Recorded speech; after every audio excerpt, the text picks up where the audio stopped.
Thank you, everyone.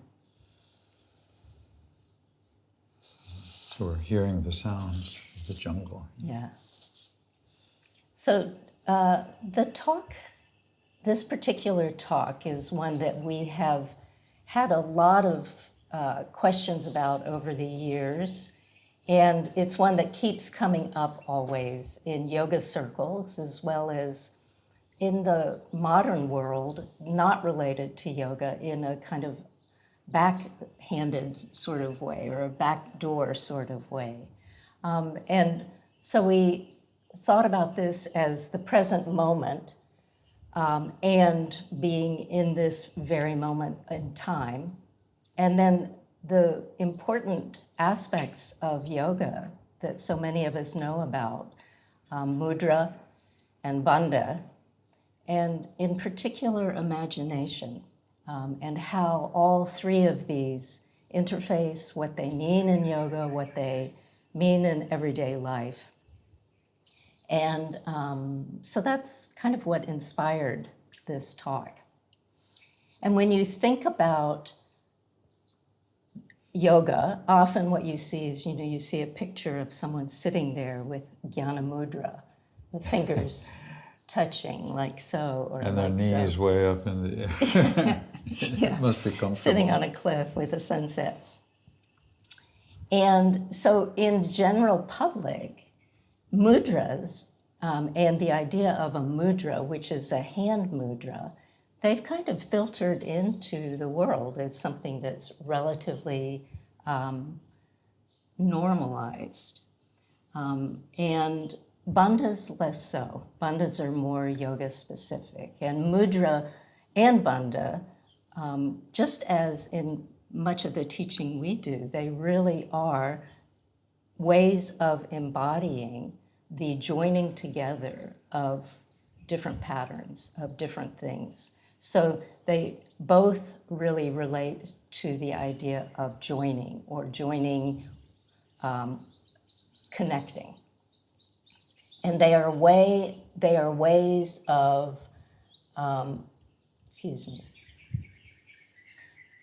Bandha and Mudra are both ways of embodying the notion and the truth of interpenetration, interconnectedness. With Mudra, often you'll see, say, a beautiful image of Tara or another god or goddess, and they have a hand that's in a mudra.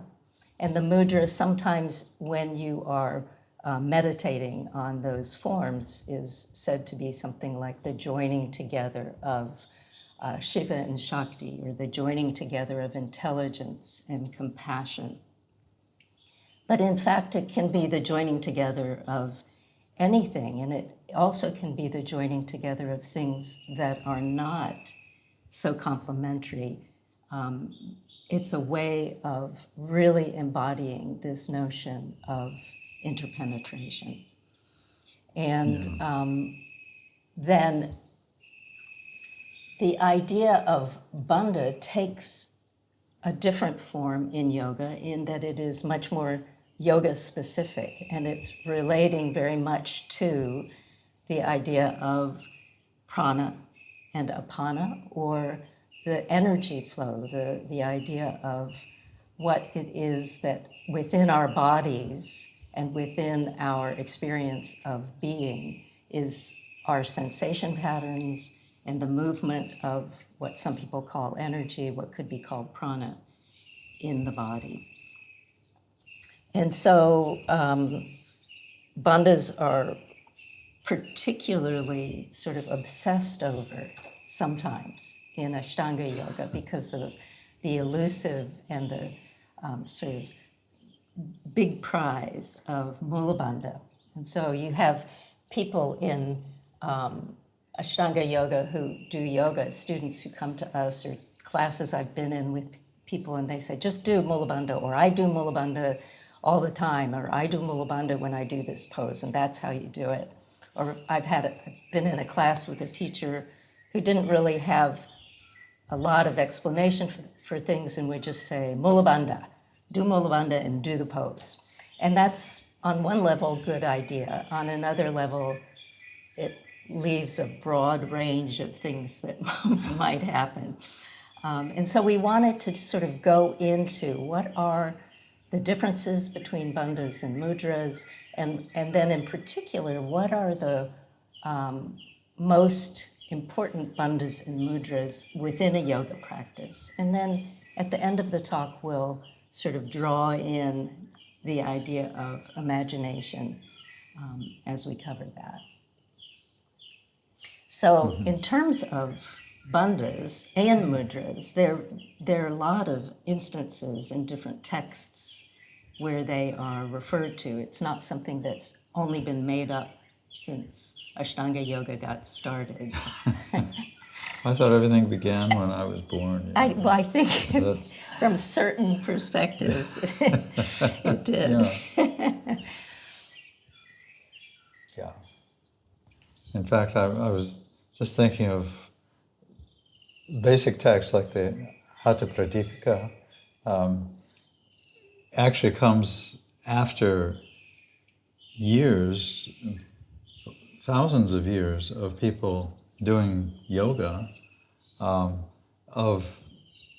a lot of it good, but some of it being very questionable, radical, extreme, and perhaps, harmful to people. And then looking at all of the different schools, finally saying, let's really, stop the politics between the schools and communicate and look and see what's really happening on a deeper level. And so the Hatha Pradipika is really a peacemaking book, and it's really crossing over certain bridges that we tend to build, that the ego tends to build, between religions and between different schools. And even if you're in the same school, if you have more than two people, you might have more than two versions. If you have more than one person. Even if you have one person, you probably have different schools within the one person. Yeah. And this is actually, I think that's true. Yeah. Maybe it's an aging thing, but I think I remember that from the past as well. And so the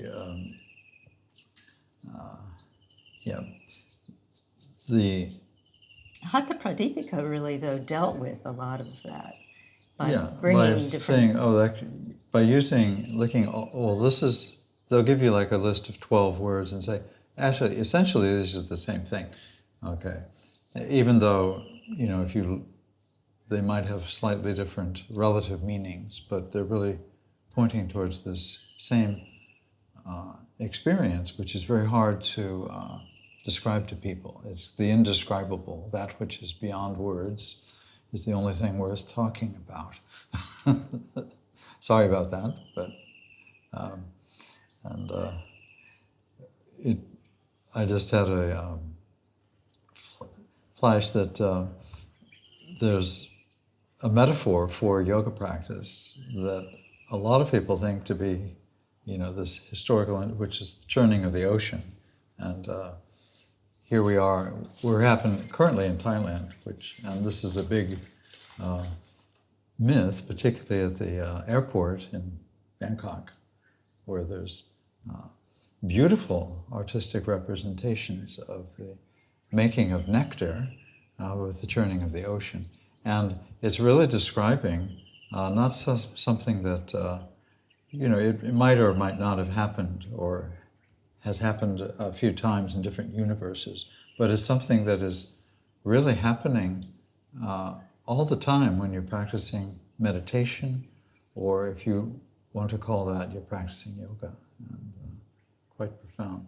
And it really is the joining together. It is. Yeah, it's this. It is representative of a mudra. Yeah. A big mudra. Yeah, it's big mudra, and you get to sit on a turtle, which it's a big turtle, so it.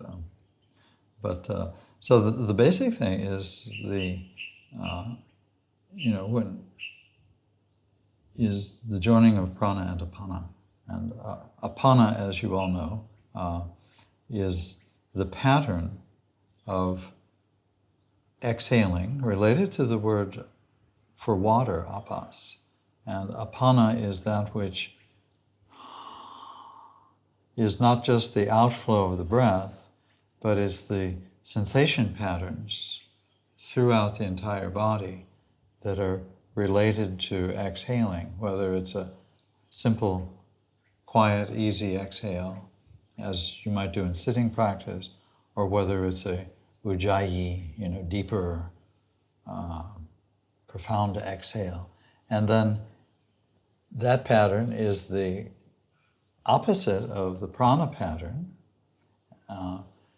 which is that which is the rising up of the heart and the spreading out, the manifestation of the universe. And so the prana comes up, and its home base is the heart, and it's like the top of a tree. And it's the opening or the manifestation of creation, of time and space, which happen to do with, different levels of thought. And wow, and it's the shining prana and then the dissolution of it back into the present moment of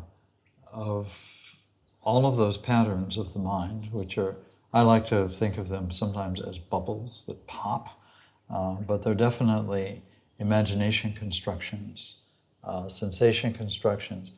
Some of them, many of them, shared with other beings. And so even our perceptions of the planet Earth, of the ground we're sitting on, is pop.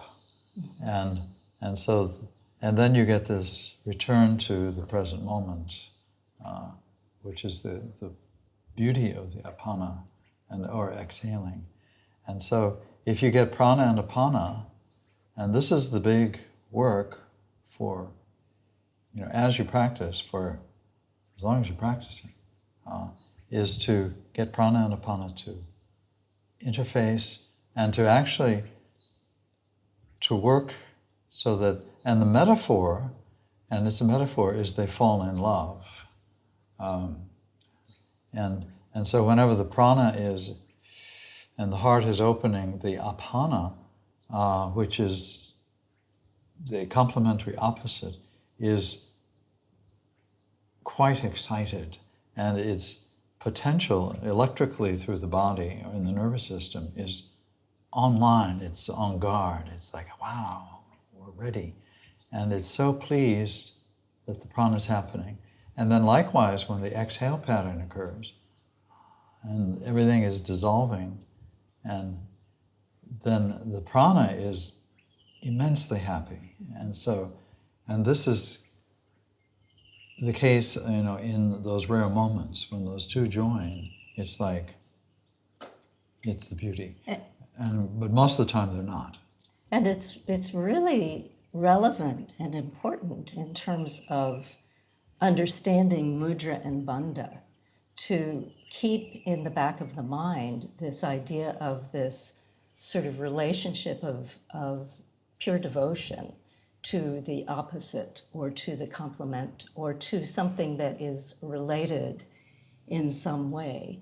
And part of the difficulty in understanding bandhas in particular, but also mudra in the modern age of trying to understand yoga, is that very often the word lock for bandhas is used. And so if you are in love with someone and you lock them up, or if you lock yourself into them or onto them and put them in a room, it is not going to work out so well, probably. Maybe for you, not for them.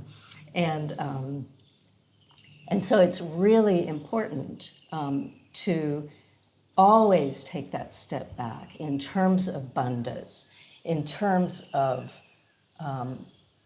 mudra, and think of them as these complementary patterns that are then part of something beyond what we think of them as, so that they don't, when you have the idea of a bandha, that it is not that the bandha is stopping and locking. It is that it is a process. And that part is often, I think, often missed within, sort of the quick idea of, well, how do I get Mulabandha? Yeah. Yeah. I mean, who are you Yeah. talking about with I? And so that's I think is the kind of the nice thing about. I imagine that prana and apana fall in love, and sometimes we, in some traditions, will visualize Shiva and Shakti, or Radha and Krishna, or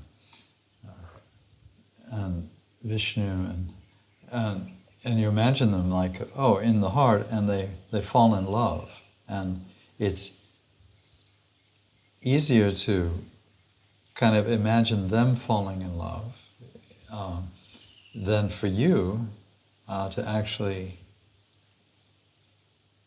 feel it. But it gives you the good taste of it. And so the prana and apana have fallen in love. Yeah. And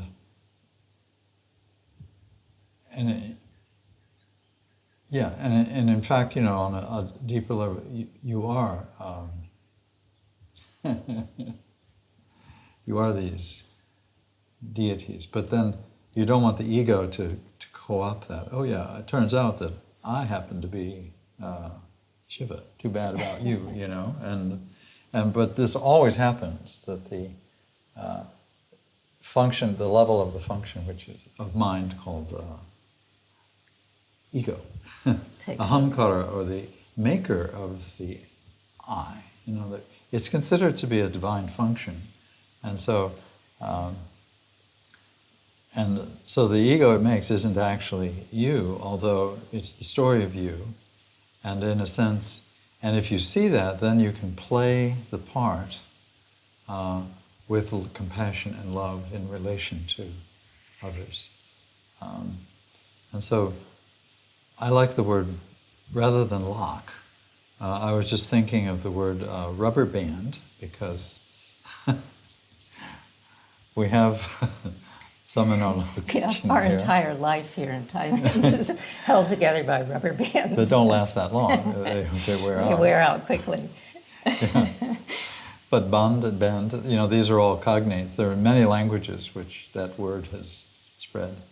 And then, I'm thinking, I love listening to you talk about the difference between, the different bandhas, the Jalandhara bandha, the Uddiyana bandha, the confusion about, Uddiyana Mulabandha and then Uddiyana bandha Kriya.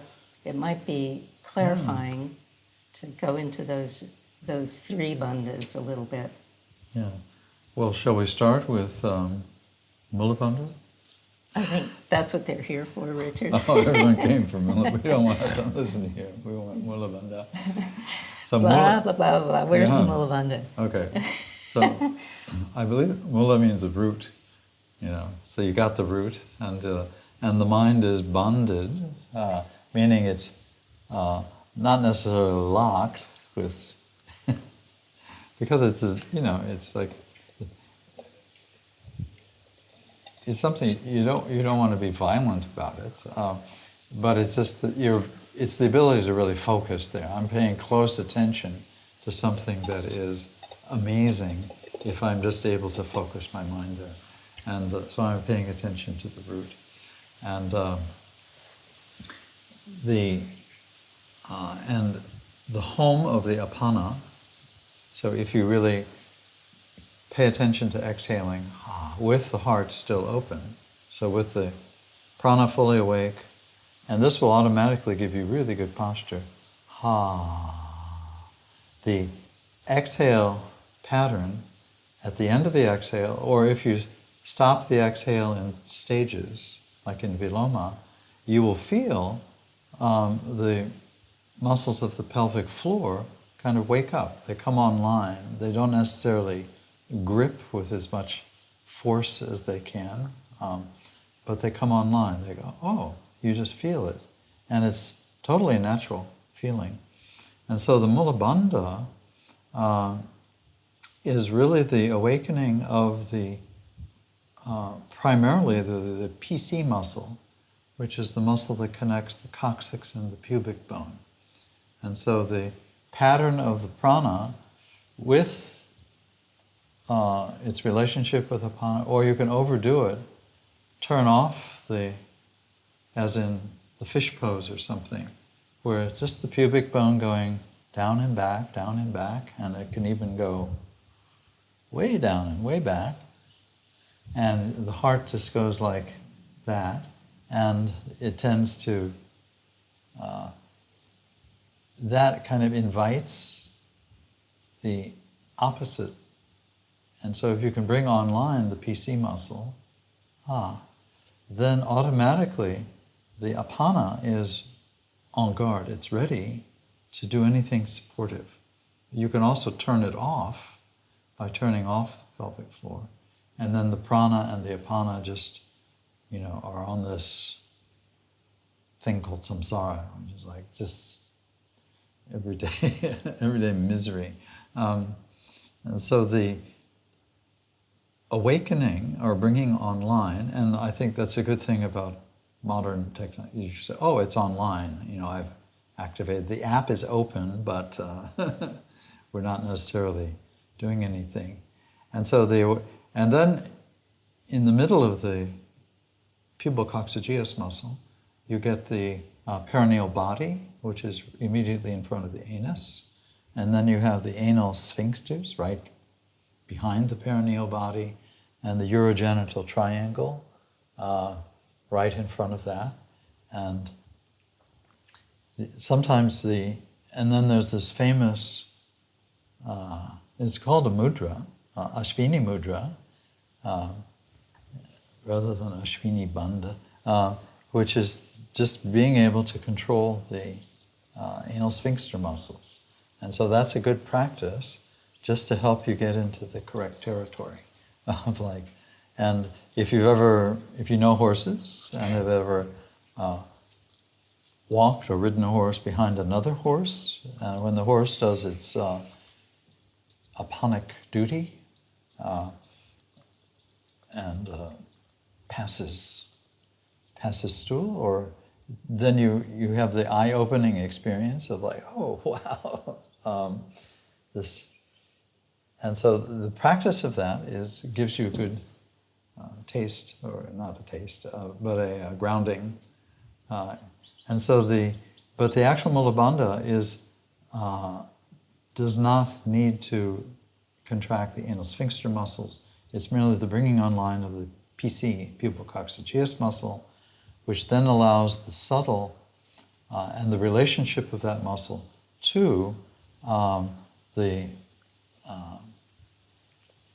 whole line along the spine of the psoas muscles, of the piriformis muscles, off to the side of all the muscles around the hip joint. So all of those muscles are basically brought into the potential conversation. And it becomes a conversation. When it's a bandha, then the conversation between prana and apana, between all of these different assistants, left to right, front to back, are awakened, and they start to actually communicate. And so bandhas really have, when we think of them as energy patterns or pranic patterns, part of the important thing about not thinking of them as locks is that communication you're just talking about stops when you lock it. And Anna just asked, sometimes it said, just squeeze the anus as hard as you can. And that isn't it more of a soft thing? And indeed, that's a starting point for many people, but that that really can stop the communication and stop the development of the ability to feel this sort of flame of Mulabandha, which is described of this sort of flame. Yeah, and so so it's a good preliminary exercise to say exhale and then squeeze the anus, release the anus, squeeze the anus, release the anus, and which opens up all different kinds of patterns possible, or to do what we call Uddiyana Bandha Kriya, in which you exhale deeply. Never exhale 100% of the breath, by the way, because that's... Until the end. You probably don't then. Even when you die, you don't actually exhale Yeah, 100% of the breath. Yeah. Yeah. But, it's a deep exhale, and then you can draw the belly back and up using the spreading of the ribcage. And you can then do Ashwini Mudra a number of times. But what is meant by Mulabandha, and there's confusion, of course, in the way it was used by Pattabhi Jois, and then also used by Krishnamacharya and Iyengar, and then also by Shankaracharya in the Aparoksha Nibhuti, is that we are waking up the pelvic floor and then drawing the center of the pelvic floor up as if you were pulling a thread, and you can imagine that. There are exercises, and then drawing it back. So it's like this turning or twisting of a spoon, and so that's the ut. That's the ut, and what that does is after you've later, when the samanavayu, you've dropped the prana, which is spreading and gloriously opening, keeping it there, it opens, it drops to the belly, to the navel, and then you draw the apana up to join the prana in the roots of the navel, which gives you a big belly, or an even belly at the manipur of the navel. And so the Uddiyana Bandha is what's happening basically in the cave of the sacrum. Uddiyana Mulabandha is happening in the cave of the sacrum, not necessarily in the entire abdominal cavity. So the sacrum is a whole different realm from the place where the GI tract lives, where the intestines and all of that. That's a whole different realm. And so I don't know if that explains it, but that's what's meant by Uddiyana, do some Uddiyana Mulabandha, and then, but then normally when people say, oh, do Uddiyana Bandha, they're referring to the drawing of the entire belly back and up, and it isn't actually done with the abdominal muscles. You, at first to learn it, you exhale, and this is called, I like the term pre-nauli. If you're going to do nauli, this is get you going. So you exhale deeply, and then the trick is you use the intercostal muscles between the ribs, it would be intercostal, and you expand the rib cage, and passively the belly flows back because you've created this tremendous space, and you've created this space in the rib cage, but in where the lungs are, but you haven't inhaled, so the lungs aren't filling that space, and so. And it's not and the term sucking your belly back is not really that descriptive, although that's the natural thing to say. But it's not the same action as, if you have a pair of old pants that were yours 10 years ago and you've put on a few pounds and you try to get into them, when you have to try to suck the belly back, that's not the sensation pattern that you're going for. It's one really where the rib cage, the same pattern that you have when you take an inhaling breath and you feel the rib cage expand, you do that muscularly without drawing the breath in, so that it's isolating the intercostal muscles that then make this whole pattern happen. And people get that Uddiyana Bandha Kriya or Uddiyana Bandha confused with the Uddiyana Mulabandha that's in these texts that Pattabhi Joyce talked about, etc. Yeah, and so, for example, he would want it to happen just down quite far underneath the navel. This is where and that far underneath your navel is, you're actually in front of the cave of the sacrum, not in front of the lumbar spine, which is also very spacious, but it's a completely different territory. And so it's like,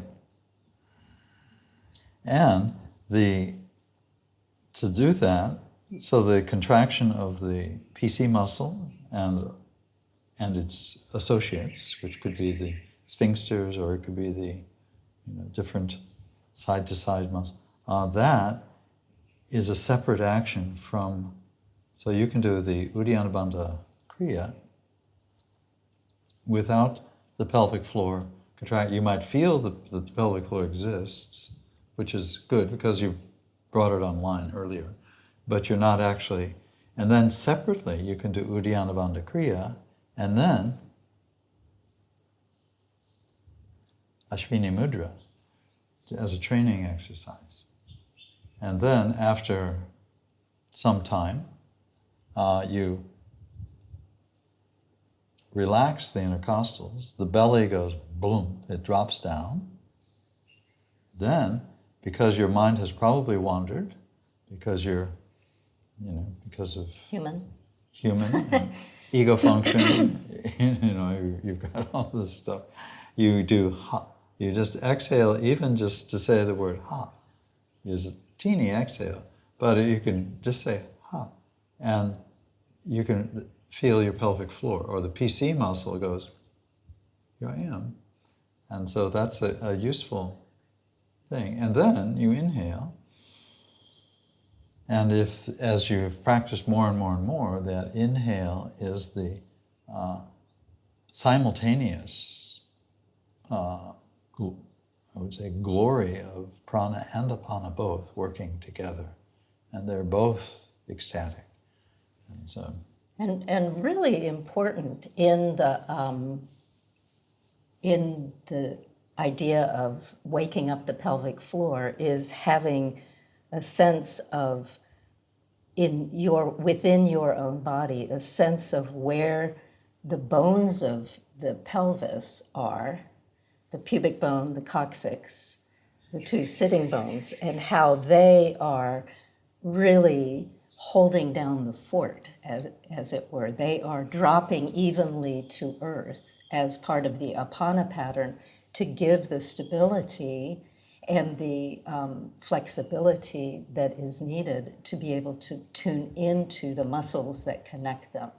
So as with anything, and when you talk about Mulabandha being like drawing a thread up through cloth, I'm reminded of, needlepoint or something where you have the cloth stretched out on a ring, and so that it's taut. And then you can put the needle through the cloth easily and precisely. Whereas if you're just trying to do that kind of sewing and the cloth is all over the place, it doesn't work quite so easily. Similarly, with the bandhas, and Mulabandha in particular, if you can really pay attention to this sensation of not locking, but grounding through the physical bony landmarks within your body, that then gives you that awareness. So the dropping of the pubic bone opens the heart, and the pubic bone flows down and back, and you can, of course, just lean forward and overdo it, Or the dropping of the coccyx and it curling forward. And so that is associated with the basic apana pattern, strong abdomen, or so it's prana, apana. It's just rocking back, just like in vinyasa, between one pose and another, between inhaling and exhaling. But then the four corners, and so the two sitting bones, side to side, okay, and so we want to get the four corners all tuned, and this is a lifelong project, okay, or maybe many lifelongs, and so yeah, these are the same four corners in my mind as Nagarjuna's, and it is your homework to learn Nagarjuna's work, because if you want Mulabandha, because he was a Naga, and Arjuna, he's precious, the precious Naga. Okay, and so then you got, And if, within the asana practice, if you have that sense of both stability and extraordinary sort of spaciousness and fluidity, that the grounding of the bones and the awakening of the pelvic floor afford, then, and if the postures or the meditation or the breathing practice come from that part within your own awareness, then this subtle level of being able to move in and out of postures, thoughts, breathing, etc., that's awakened, this very subtle internal level that is not directed externally from the mind or from a picture in a book or from a theory. And so my personal experience, and I feel truly like a raw beginner with Mulabandha, but my experience with the little bits of what I think is Mulabandha happening within my own asana practice is that if I have some difficulty with a practice or even some pain or injury that I'm working with, if I return again and again and again, just consistently to that feeling within me of these rooting down, and I think of them sometimes like the legs on a trampoline, that they're all going evenly into earth rather than, one being kind of, your trampoline's out in the backyard and one leg is going down and it hits a rock in the soil, and so it's not really grounded and the others are sinking further down. Then the whole trampoline is going to be kind of angled off to the side or uneven. Kids run outside, they bounce on the trampoline and end up in the neighbor's yard. But if you have them really, if I go back over and over to, well, where are these roots within the physical body, feeling like they are even? And then from there, moving. It's amazing how many injuries or postures or whatever can be deepened by doing that. Or I was just thinking of problems with the mind, like you mentioned. Which is like samskara. So you carry other beings or your theories, your stories about yourself and others throughout the whole body, throughout the sensation patterns, through the entire body. And because we're feeling just the vibrance of, in yoga, we're feeling just this, sensation, or the spanda shakti, and that allows you then you'll keep returning in this endless dialogue, quadrilogue, between the four corners. You're going to keep coming back into samskaras, or this is a whole line in the body of sensation, and it could be, down my back in this pattern or over here, and that'll keep coming up, and so and the emotional quality, but you'll have like, but you'll be concentrated enough to notice if the mind then wanders into the story, you know, where again, oh, you were sitting there doing yoga, and then all of a sudden you're gone, reminiscing about, you know, either something that you were, you know, extremely pleased with, or more likely, or often these days, some person who said this back, you know, 60 years ago. Somebody laughed at me on the playground. I've never forgiven them, you know. And so then you start to like, oh, and it's again a communication and the learning of compassion and the learning of discriminating awareness, so you're not getting confused. And it's a long process, but the process itself, at first you think, oh, this process goes for eternity, and the bodhisattvas would say yes, but the process itself is this, the actual communication is the real joy, and it's just a convenient use of the mind, the way the mind works, to make it to turn it into some future goal, whereas the current process is what is joyous. And I wanted to get to Jalandhara. Yeah, and mudra, like how mudra is the... Oh, yeah. Okay. So Jalandhara Bandha. So Jal means a net, like a fisherman, if you're into fishing, you know, they'll cast a net. And then my favorite story, which is the Indrajal, the jeweled net of Indra, and which is the entire universe that you're currently in. And if you push, or if you don't perceive the net in its amazing interconnected beauty, but instead you believe that they're separate objects, sense objects that you either reach for or push away, then you're entangled in the net. But if you release the net, which doesn't mean push it away or pull it in, but you just go, oh, wow, and you're experiencing infinity, okay, which reminds me of good yoga posture in the Yoga Sutra.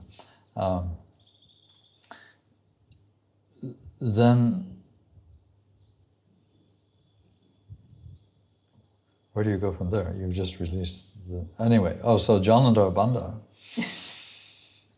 is to open the heart,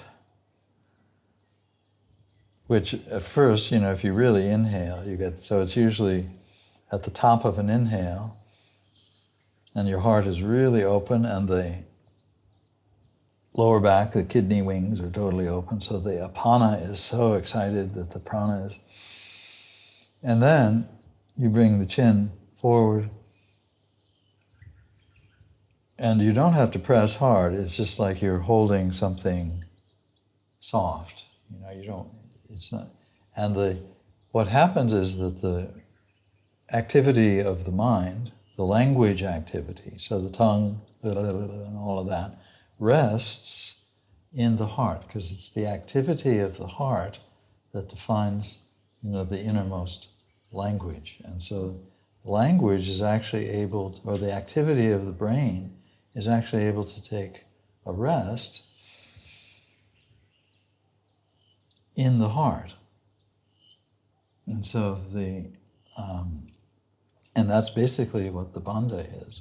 And so initially, and you can keep so technically, depending on how it's defined, it's only when there's a kumbhaka and the breath is no longer moving in, or if it's kevala kumbhaka, I forgot whether it was moving in or out.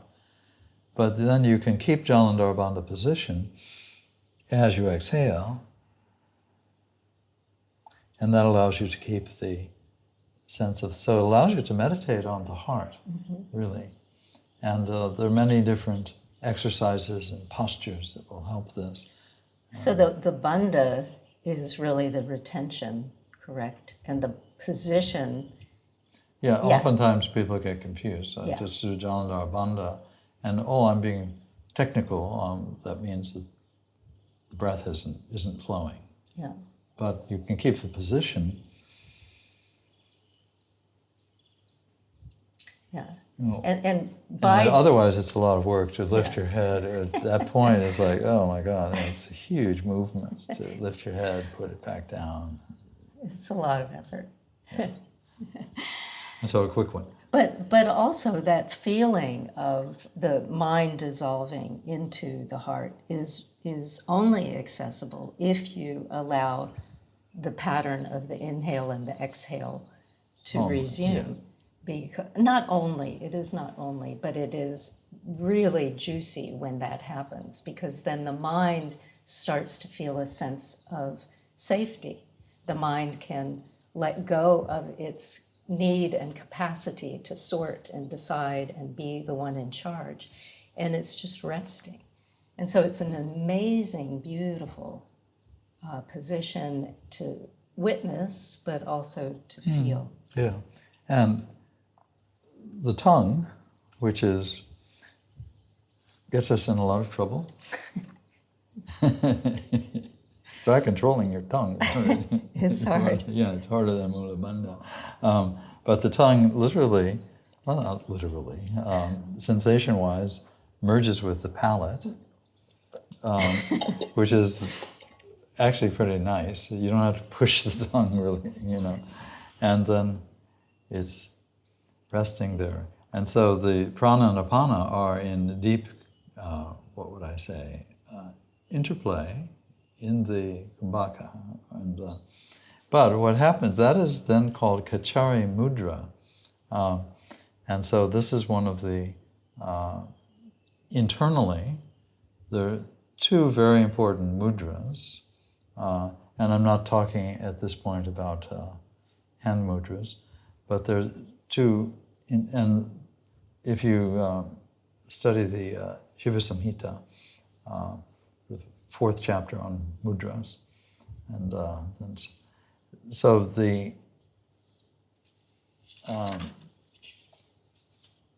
Kachari mudra is the ke or ka is the entrance into space mudra, and so one experiences.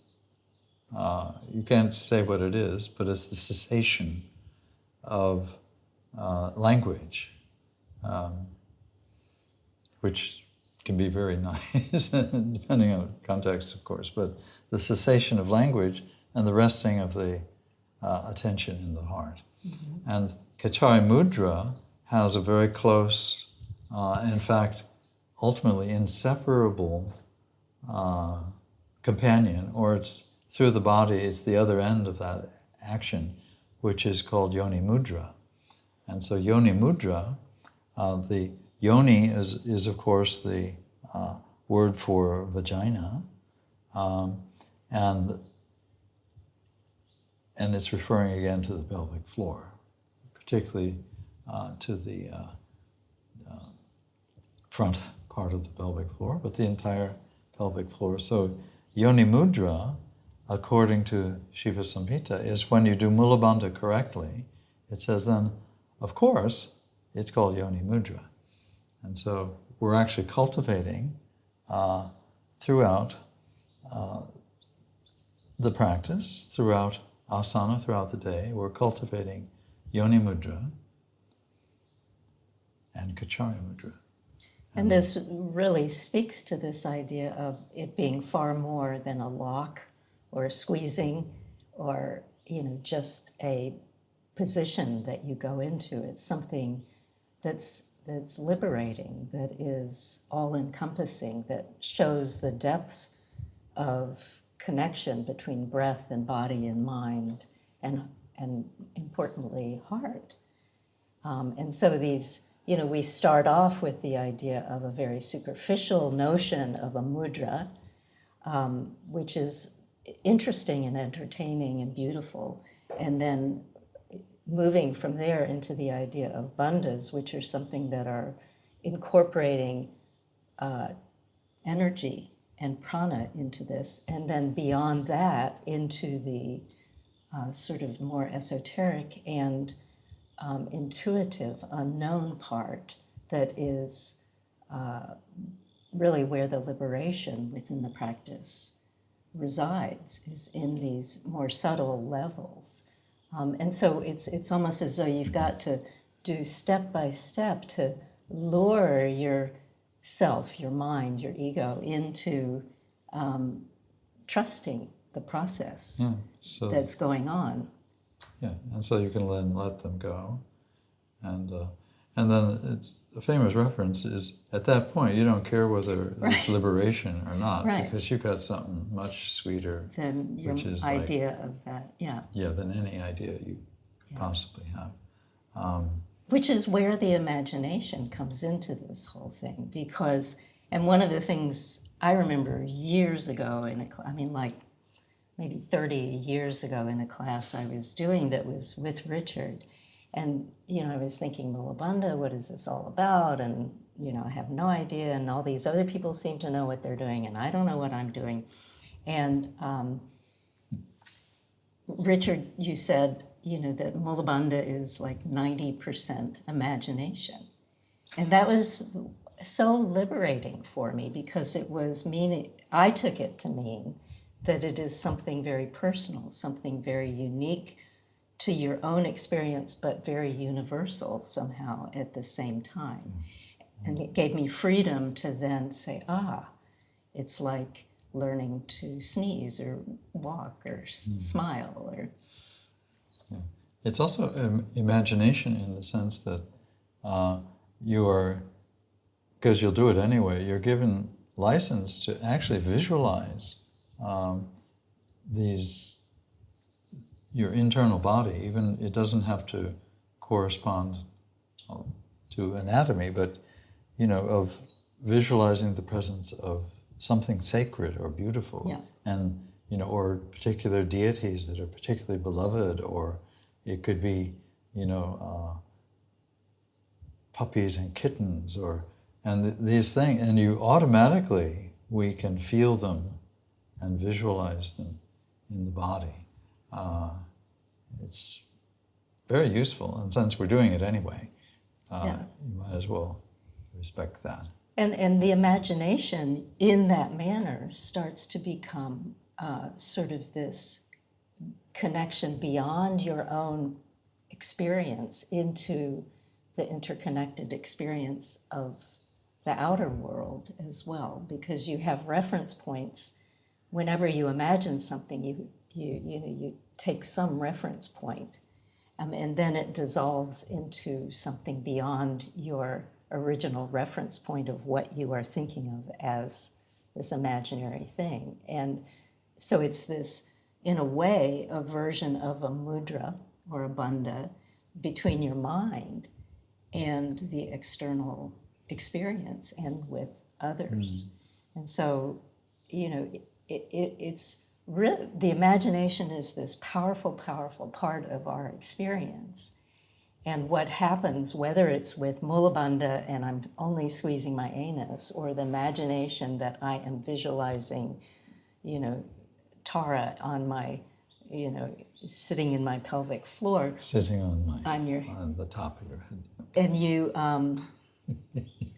get stuck there. The mind gets stuck. And the imagination, in a way, is like if you think of your mind as part of the energy body, and the imagination is a way of freeing the stuck corners of mind, if you let it do that. If you don't take whatever it is you imagine and then say, this is final, this is it, and I'll imagine this and squeeze my anus and life will be good.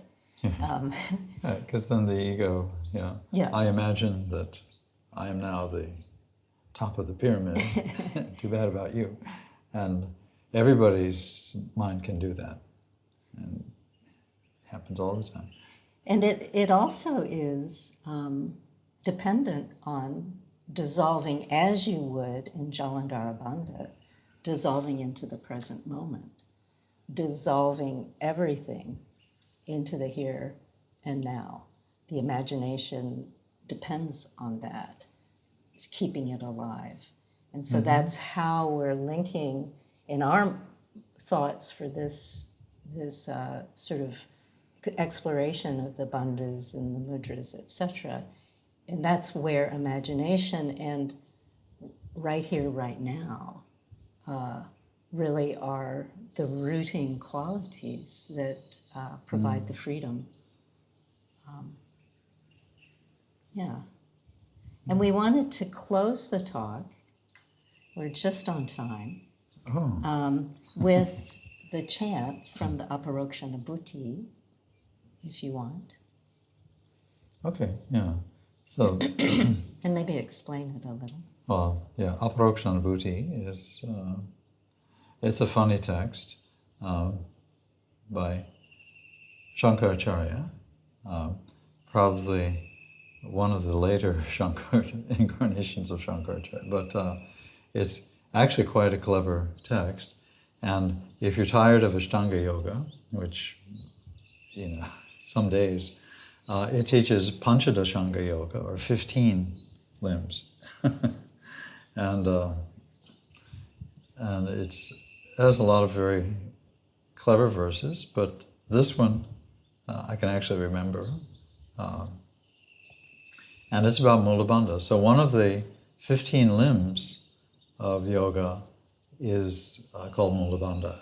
So its status has been elevated to that of one of the angas. And before we chant, I'll just say, Yanmula Sarvabhutanam, that which is the root of all beings. And, that's Yanmula Sarvabhutanam. Yanmula Chitta Bandhanam, that which is the Chitta Bandha, which is, there's the word Bandha again. It completely binds or the entire chitta, or the entire mind, in all of its manifestations. Same chitta as in chitta vritti, chitta. Chitta bandhanam. Mulabandha sada sevyo. The Mulabandha should always be attended to with seva. And so in a more devotional sense, I'm going to do seva, which is service.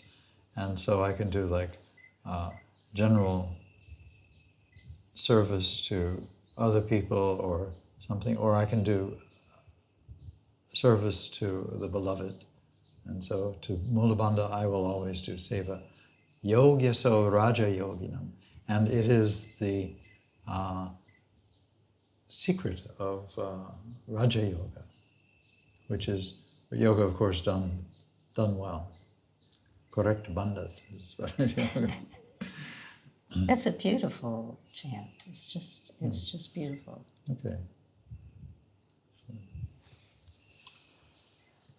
Om Yanmula Sava Bhutanam Yanmula Chitta Bandhanam Mulabandha Sadha Sevyo Yogyaso Raja Yogina. Om.